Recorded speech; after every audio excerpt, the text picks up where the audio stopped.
Portanto, assim como vocês receberam a Cristo Jesus, o Senhor, continue a viver nele, enraizados e edificados nele, firmados na fé, como foram ensinados, transbordando de gratidão. Colossenses 2, do 6 ao 7.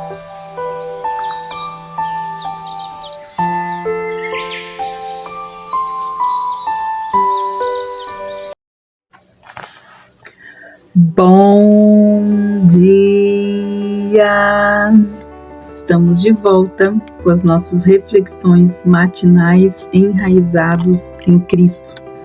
Nós estamos meditando a respeito da nossa identidade em Cristo. E hoje nós vamos então meditar na obra do Espírito Santo na vida do santo.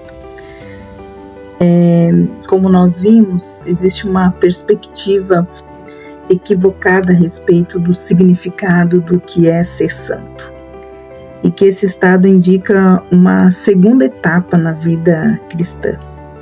Aqueles que se esforçarem ao máximo na vida cristã podem se tornar o tipo de pessoa que alguns chamam de santo. Para os cristãos que defendem essa visão, a exata definição bíblica de santo que estamos tentando comunicar aqui, ela soa um pouco estranha e até mesmo radical, quando de fato é um aspecto especial e inevitável do Evangelho de Jesus Cristo. Na verdade, como nós vimos, santo é separado pela obra do Espírito Santo para ser propriedade exclusiva de Cristo. Este princípio, esta verdade é central na experiência da nossa salvação. Então nós vamos considerar duas passagens importantes. 2 Tessalonicenses 2, de 13 a 14, diz assim: Mas irmãos amados do Senhor, devemos sempre agradecer a Deus por vós, pois Ele vos escolheu desde o princípio para a salvação pela santificação feita pelo Espírito e pela fé na verdade. Para isso vos chamou pelo nosso Evangelho, para alcançardes a glória do nosso Senhor Jesus Cristo.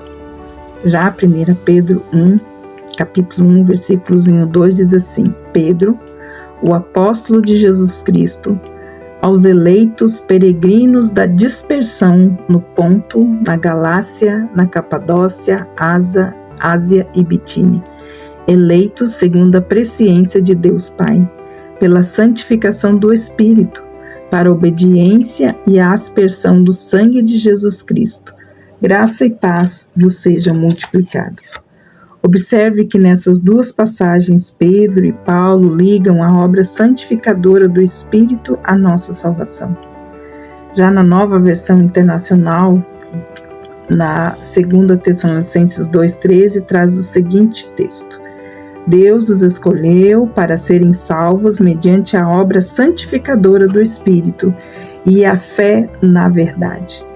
E 1 Pedro 1,2 traz escolhidos de acordo com o pré-conhecimento de Deus Pai, pela obra santificadora do Espírito Santo, para a obediência a Jesus Cristo e a aspersão do seu sangue. Então, nós podemos observar nessas duas passagens que a obra santificadora do Espírito, longe de ser uma segunda etapa na vida cristã, é, na verdade, o primeiro passo.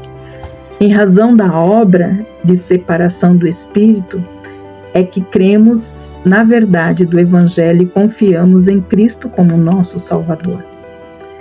Estávamos mortos em nossos pecados, mas Ele nos deu vida. Efésios 2, de 1 a 4. Estávamos sob o poder de Satanás, mas Ele nos resgatou. Atos 26, 18. Estávamos sob o domínio das trevas, mas Ele nos libertou. Colossenses 1,13. Nossa mente estava embotada por Satanás, mas Ele abriu a verdade. 2 Coríntios 4, de 4 a 5. Sim, cremos no Evangelho, mas o fazemos porque o Espírito nos separou para sermos propriedade de Cristo. Sim, obedecemos a Jesus Cristo ao crermos nele, mas o fazemos por causa da obra de separação do Espírito Santo. Não há salvação à parte da obra santificadora de Deus. Voltando então a um dos nossos versículos anteriores, 1 Coríntios 1:2, notamos que somos santificados em Cristo Jesus. Lembre-se, em Cristo. É a expressão resumida de Paulo, então, para a nossa união com Cristo, no qual nós estamos meditando. Assim, a obra do Espírito é nos unir a Cristo, fazendo com que Ele seja nosso representante diante de Deus em sua vida sem pecado, em sua morte e também como fonte de nossa nova vida espiritual. À medida que nós somos enxertados na videira, isso significa que a obra santificadora do Espírito é bem mais do que uma simples mudança de rótulos, como de pecadores para santos. Na verdade, é uma transformação do coração. Portanto, ela deve se exprimir em todos aqueles que creem em Cristo como Salvador, embora em diferentes gradações. Este pensamento nos levará naturalmente ao próximo assunto, a santificação progressiva. Que Deus abençoe você e até amanhã com as nossas reflexões matinais enraizados em Cristo. Vamos estar então falando sobre a santificação como algo progressivo na vida do santo. Que Deus abençoe você e até lá!